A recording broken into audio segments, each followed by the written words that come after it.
Hello, fellow wrestling fans. How are you today? Here they know what happened on Monday Night Raw for February the 19th, 2024. Raw opened up with a match. Cody Rhodes, Drew McIntyre.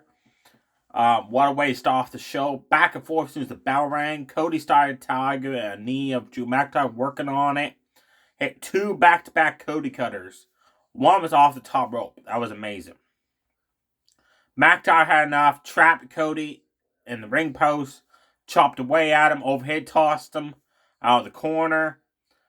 Cody went for crossroads. McIntyre kneed him in the face to counter. Went for the Claymore. Cody super kicked him right in the face. McIntyre answered back with that hit buddy does. Stung Cody. Then went for the Future Shock DDT. Cody countered that with a pedigree. McIntyre delivered a series of clotheslines.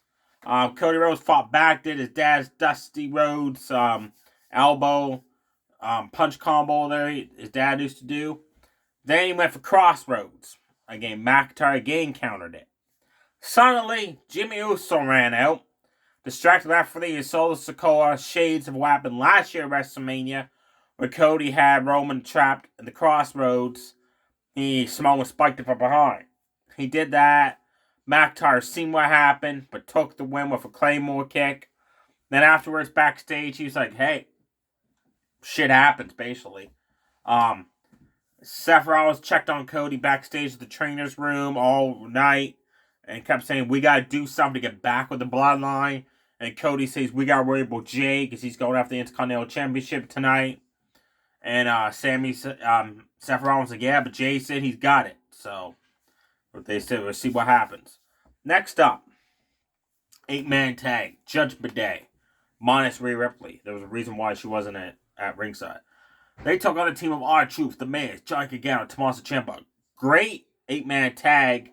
I know it was Miz and Dominic really didn't do much, but everybody else, man, had the ball rolling.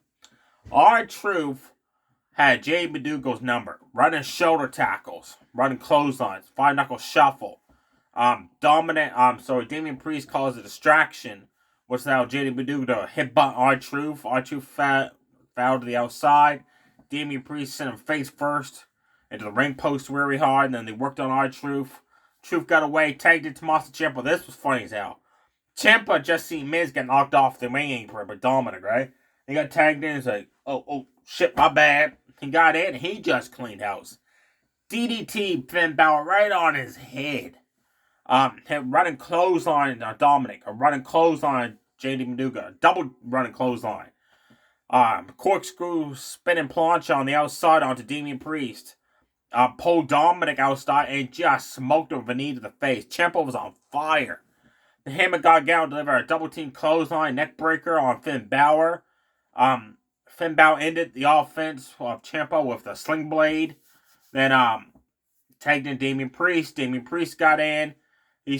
R-Truth made the tag. They started going at it, exchanging punches and forearms. Then Gargano, The Miz, and Ciampa clothesline Dominic, JD Maduga, Finn Balor to the outside. The both of them did stereo dives to the outside. R-Truth almost had the match won, but Finn Balor broke up the pin. So Gargano hit the slingshot spear onto Finn Balor to take him out of the equation. Damian Priest went for the sit-down choke slam. R-Truth countered that. Then Damian Priest quickly countered R-Truth's move with the sit-down choke slam for the 1-2-3. Then after the match, Judgment Day celebrated, laid out the rest of the members of DIY and The Miz, and then Finn Balor stood over the R-Truth. Judgment Day just stood tall of all the championships, the briefcase. Now, it was leaked online, a live show. Damian Priest had finished his match. They didn't show who it was against. But he was walking up the stage. R-Truth came out, raised his hand of victory, and they both walked off together. So it's interesting. You can still see that R-Truth, Damian Priest, still got that friendship kind of going on there. I love the storyline. I don't know how it's going to pay off for WrestleMania. Chad Gable challenged Ivar to a one-on-one match. He said, you leave your one behind, I'll leave my group behind. Ivar accepted. What a match these two guys put on. Amazing match. When that bell rang, Ivar hit a running bicycle kick right to the midsection. Chad Gable tossed him outside. Went for that running splash into the LED board because around the ring apron. but Chad Gable moved out of the way. Irish whipped Ivar to the barricade. Went to do like a moonsault off the barricade onto Ivar. Ivar caught him and powerbombed him onto the barricade. That looked nasty. Then Chad Gable hit a running knee to the face on Ivar. Jumped to the ring, top rope clothesline, knocked Ivar down outside. Picked him up, rolled him in the ring. And as Chad Gable got in the ring, Ivar hit the roundhouse kick. Floored Chad Gable, picked him up. Irish whipped him in the corner. He ran. Chad Gable moved out of the way. Ivar countered that and hit that top rope sit down splash he does on Chad Gable. Then he went for the top rope moonsault. Chad Gable countered it by rolling out of the way. Quickly hit a massive German suplex onto Ivar. Then he went for hit the top rope moonsault and transitioned into the ankle lock submission. Ivar kicked him out. Chad Gable landed outside.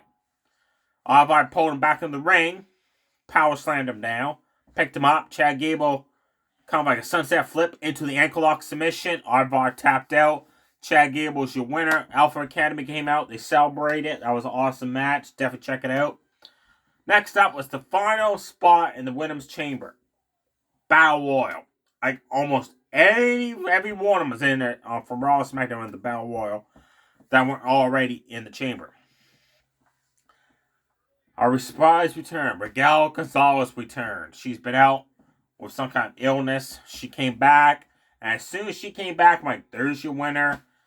And honestly, that ruined the Battle Royal for me. Because I don't like that. I like the Battle Royal winner to be a surprise. Not to be giving you right where. Like, oh, wow, there's your winner. And she quickly started eliminating people. She eliminated Isla Dawn. She eliminated Kaylee Ray. She quickly eliminated Xia Li. She eliminated someone else. I forget who it was. Selena Vega and Alexa Lopez, both members of Good and Hill LWO, all Battle Royal. They were just beating the shit out of each other in the corner. Then Selena Vega started getting cocky because she had the upper hand on Alexa Lopez. Then she got up on the ropes and started like dancing and all that. And then Alexa Lopez just big boot her right in the face, eliminating her for the Battle Royal. Now, this part did piss me off as well. Chelsea Green got eliminated 3 times in the Battle Royal. 3 times. Maxine Dupree eliminated her first. And then Maxine got bumped out the apron to the floor and got eliminated. And then Raquel Gonzalez eliminated Chelsea Green during the Battle Royal. So I was like, what the hell is going on here? Shayna Baszler, Zoe Starks, they started double teaming, eliminating people. Left, right, and center. Came down to the final 5. Raquel Gonzalez, Natalya, Shayna Baszler, Zoe Starks, Ivy Niles. Ivy Niles was on fire. Running forearms in the corner. Running clotheslines in the corner. Just kicking ass. Then Shayna Zoe Starks grabbed her and tossed her ass to the outside. They tossed Natalya outside. Then Raquel Gonzalez quickly ran and double clothesline both of them to the outside to win the Battle Royal. Then the bell never rang. So I'm like, oh, somebody wasn't eliminated. Chelsea Green got back in and Raquel threw her out for the second time. So I'm like, why in the hell was Chelsea Green allowed to enter the Battle Royal for 3 times? Like, oh, it made no sense. Let me know below. Did that make sense to you? Why Chelsea Green was eliminated 3 times in the Battle Royal? And what are your thoughts on Raquel Gonzalez ruining the who was going to win the match when she returned, when the music hit? Like, to me, like I said, I like the Battle Royals where you don't know the winner right off the get-go. Your main event for the Intercontinental Championship. Jey Uso took on Gunther. Jey Uso, before the match, said, hey, Gunther, if you're man enough, leave your boys Imperium backstage. Gunther told Ludwig Da Vinci when they came out, go to the back. Gunther beat the shit out of Jey Uso with, I don't know how many chops he'd give that guy. I lost count. Powerbombed him, picked him up, backed up. JBL style clotheslined his ass down, picked him back up, powerbombed him again. Jey Uso hit open hand palm strikes. He went for the Samoan drop. Gunther countered that into a sleeper hold, and then Jey Uso flipped over and almost won the top, but Gunther let go before he got countered to 3. Got up, and then Jey rocked him or 3 back-to-back super kicks.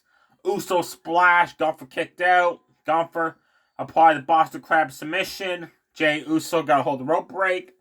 They ended up fighting outside the ring where Jay super kicked Gunther onto the announce table.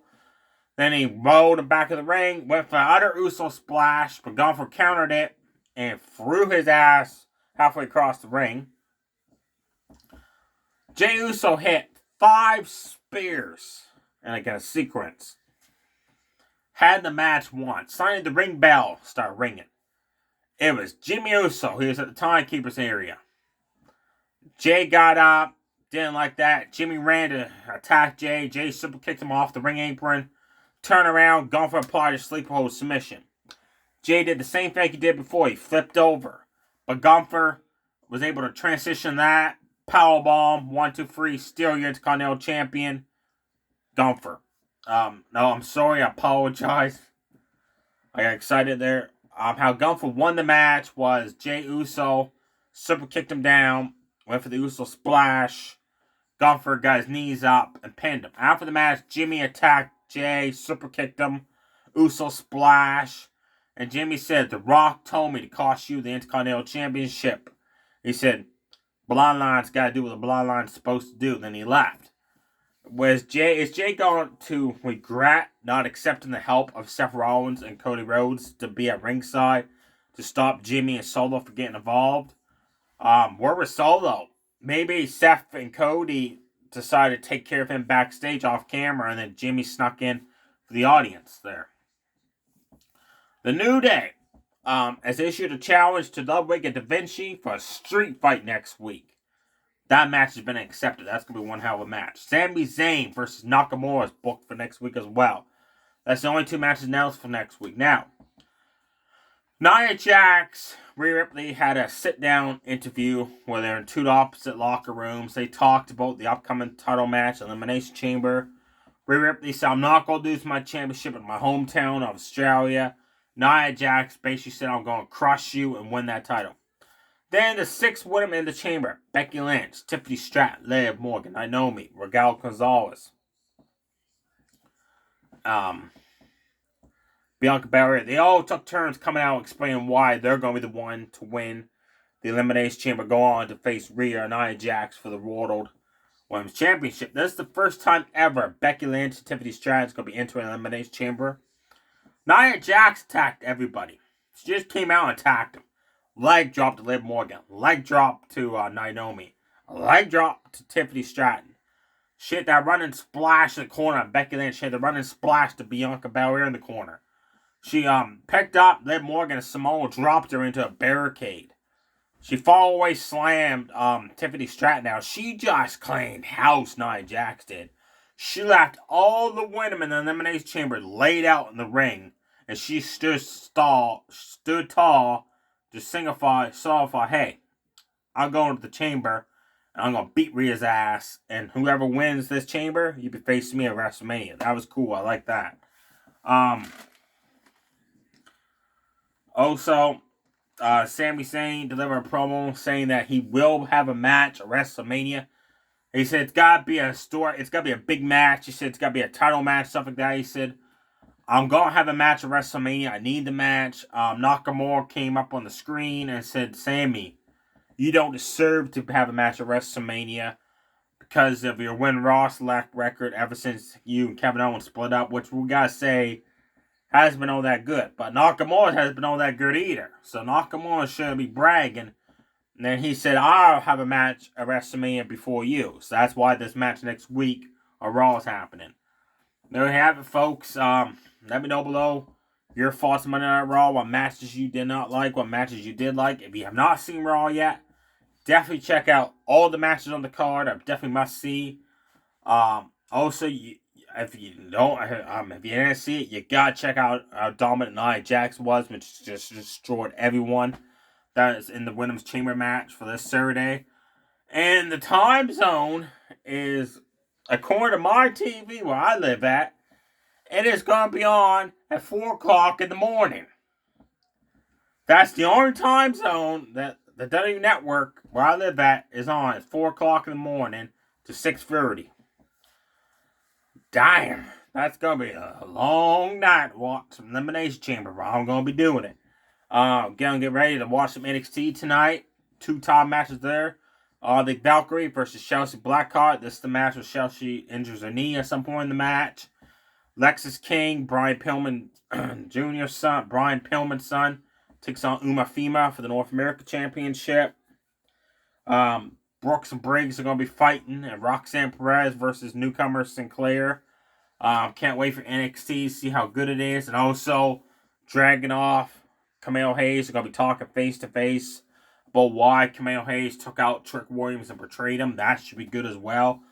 There you have it, folks. Stay safe. Elimination Chambers this weekend. Too sweet. Bye.